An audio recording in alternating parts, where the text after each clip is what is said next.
friends, I invite you to go ahead and get comfy. We're ready to read our book today. Don't forget, it's about monsters. So today we actually have a chapter book. It's pretty big, so we're just going to read the prologue in chapter 1. Are you ready? This is The Monsters of Marymount Mansion. Written by Gregory G. Allen and illustrated by Shelby Goodwin. Look at that little monster on the front. How cute. Prologue. "Toby, wake up," he heard his mother saying. Had he really been asleep that long? He felt like he had just seen the moon rise high in the October sky from the small window where he would watch the outside world. When you lived with strict rules the way he did, the days would run together and nighttime would go by too quickly. He often found himself very bored.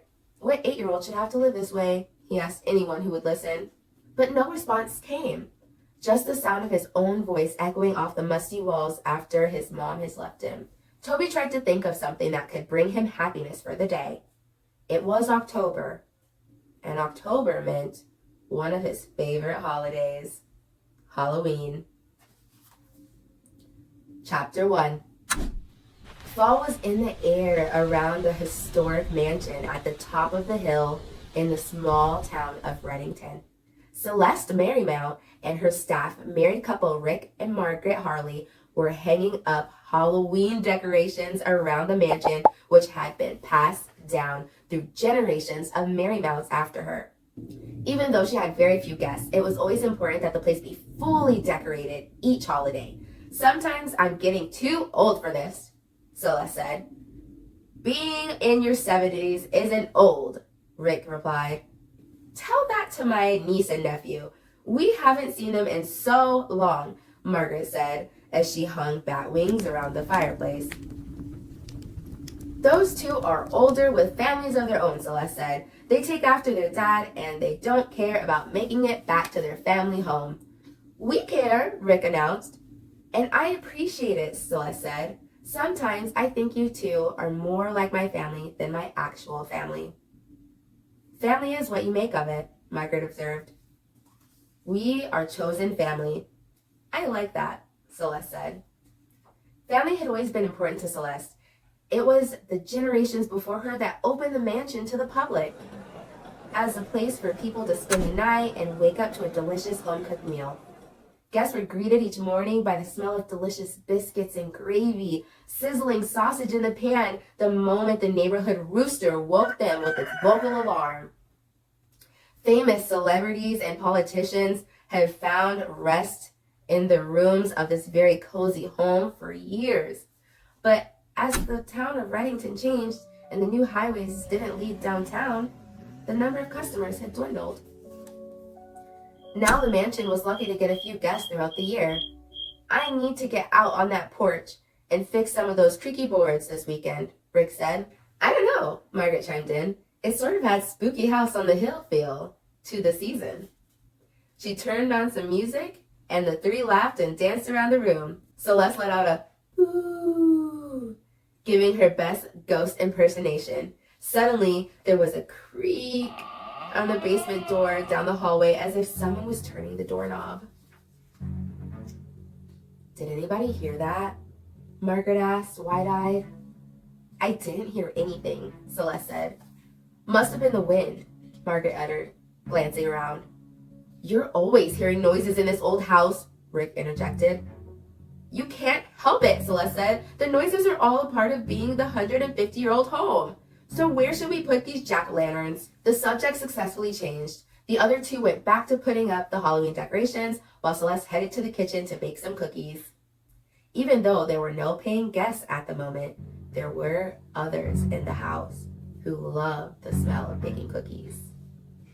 Celeste had often thought of sharing her secret with Margaret and Rick, but wasn't sure how they would take it. She had been sitting on the mysterious information for decades. She had never even told anyone in her family the secret of Marymount Mansion. No one else knew about the monsters who lived in the basement. That's right, Celeste wasn't alone, as she always had company living beneath her. It had been her idea several decades before to allow the monsters to come upstairs when she would throw big Halloween parties. They loved that they could mingle with their guests as everyone thought they were dressed up for the occasion.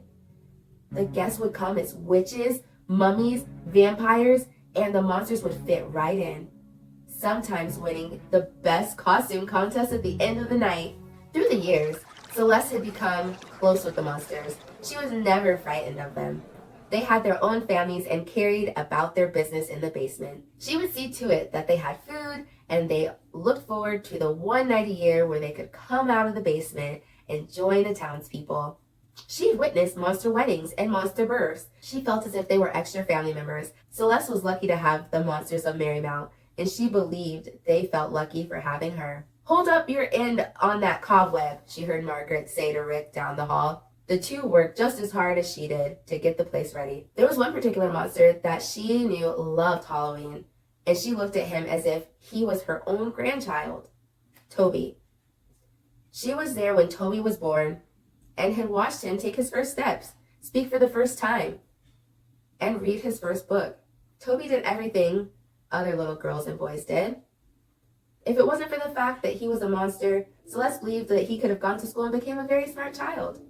But Toby was different from the children in town. He looked different. With his furry green skin that felt something like a cross between a fish's and a dog's, he sounded different because his accent wasn't always the same as humans. He smelled different, which wasn't a bad thing, since he smelled like cotton candy. When Toby got nervous or excited, he would let off a huge cloud of the sugary stuff. Celeste knew it had been Toby trying to come upstairs earlier. He always wanted to get out of the basement. The closer they got to Halloween, the more excited and impatient he would become. "We're heading out now," Rick announced, standing in the kitchen doorway. "The day goes by so quickly with your help. You two have a wonderful evening at home," Celeste said. "You too. Enjoy the stillness of the mansion." "We'll see you tomorrow," Margaret added, as they went outside. The sun was starting to go down, and Celeste watched as Rick and Margaret's car drove away. She locked the front door, dimmed the lights in the big, spacious house, and went to the kitchen to pick up the plate of cookies. She made her way down the long hallway to the large door that separated from the basement dwellers. The door opened with a creak as she slowly started down the steps. "Toby, I know that was you earlier trying to go upstairs," Celeste called. "Come out of the shadows and talk to me." And that's the end of chapter 1. That was a great chapter.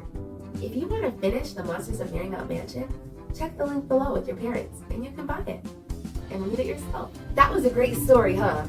It was really interesting that the monsters were scared to come out. The only day of the year they could come out is Halloween. How do you think that would make you feel if you could only come out and be a part of the town and enjoy festivities on one day a year? That would probably be pretty hard, huh? Oh, you know what time it is? It's time to find out who our co-creators are. Show us co-creators in the app. Tell us, tap, tap, tap. Hello, smartphone, tell us today. Did all our friends have fun and play? I hear my friends, Levi, Samantha, Chloe, Layla, Porter, Hannah, and Lillian had fun today. Won't you join us another day? Thanks so much for joining me with Rella B Books and Reading with Rella. If you'd like to enjoy screen free time, I do have a podcast as well where we share stories. If you would like to be a co-creator, check out rellabooks.com. And if you would like to purchase any of the books that I talked about, the links will be down below. Thank you so much, and until next time, bye!